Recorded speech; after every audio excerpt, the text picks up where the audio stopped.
Kunitsu Gami Path of the Goddess is a game made by Capcom. A little game that is so beautiful it got ignored. At bare minimum, this game is underrated. This game is very beautiful. It has some very lovely aesthetics. Starting out with the character Soul, who you play as, a divine warrior that's sent to protect Yoshiro, who is purging the defilement, and we'll get into the nastiness of the defilement later. Soul and the villagers are both very well designed. They're designed so well, in fact, that they look almost sacred.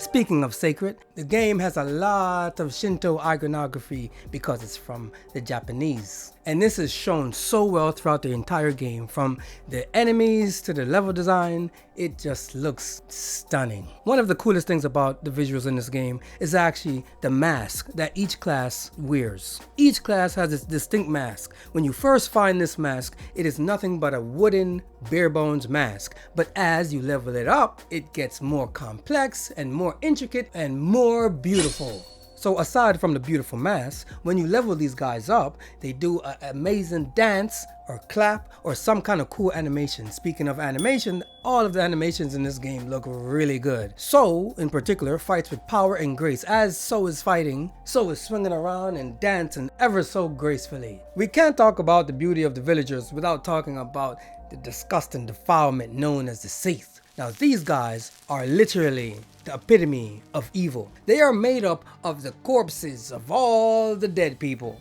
and it shows throughout the entire game. The defilement is defiling the land. In fact, to my recollection, there are a few inappropriate shafts sticking out of the ground that represent defilement. Enemies in this game have some of the most sadistic designs I think I've seen all year. Hands and body parts form to make faces. Joints are bent and crushed just to make angles on these things. Gaping holes are just scattered throughout some of the most uncomfortable, inconvenient parts of their design. A very cool thing that this game does that I wish more games would do is have an introduction for each and every enemy. It gives them center stage. As a part of their first appearance, they peer through the darkness, all crickety and broken looking, and it looks fantastic. The bosses in this game also have intros, and they look even better than the enemy intros. These guys are bigger and more disgusting. There was this one boss, he came out looking kind of cute. Then this boss transformed into this monstrosity, a monstrosity with intestines for a chest, a human mouth, and nipples for eyes. The human mouth was not normal. It had hella gaps, and it looked really awkward. The seats are very awkward, in fact, and I think that is a very good thing within their designs. These things are defilement. They're supposed to be uncomfortable. One of the last things that I really love and appreciate about this game is the fact that it looks like a diorama. You remember those little projects we used to make in school, the ones in the shoe boxes? The world looks like a miniature world because the camera is isometric. It's kind of pulled far back. Because of this, everything has this really small miniature look that I really appreciate. There are times when I'm walking around the village and I am hailing my wonderful villagers as we're restoring our village, and I have to stop and look around at all of the miniature things and how beautiful they look in this game. I appreciate it.